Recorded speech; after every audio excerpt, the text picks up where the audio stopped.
ទៅកំពតលើកនេះសប្បាយមែនតើពីពួកអីខ្ញុំបានទៅកោះទន្សាយនេះគឺជាលើកទី1របស់ខ្ញុំក្នុងការធ្វើដំណើរទៅលេងនៅកោះអញ្ចឹងខ្ញុំនឹងរាយរាប់ប្រាប់អ្នកទាំងអស់គ្នាខ្លះអំពីកោះទន្សាយ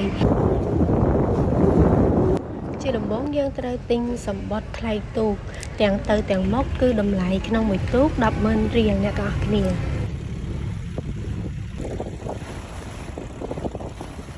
ហើយពេលដែលខ្ញុំជិះទៅហ្នឹងគឺមានគ្នាតែ2នាក់ទេគឺខ្ញុំហើយនឹងគ្រួសាររបស់ខ្ញុំដោយសារតែ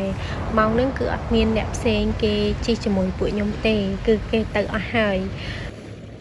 ជិះប្រហែលជា20ទៅ30នាទីគឺយើងបានមកដល់កោះដែលកោះនេះមានឈ្មោះថាកោះទន្សាយអ្នកទាំងអស់គ្នាគឺស្រស់ស្អាតមែនតើ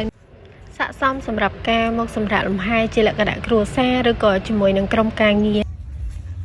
នៅទីនេះក៏សម្បូរទៅដោយអាហារបន្លែផ្លែឈើធម្មជាតិដែរអ្នកនរអស់គ្នាដូចជាផ្លែដូងផ្លែស្វាយឪឡឹកហើយផ្លែល្ហុងអីជាដើមអ្នកនរអស់គ្នាអាចរកនៅទីនេះបាននិយាយពីផ្កាវិញគឺគាត់ដាំនៅតាមអមផ្លូវនឹងតែម្ដងនៅទីនេះផងដែរក៏គាត់មានជា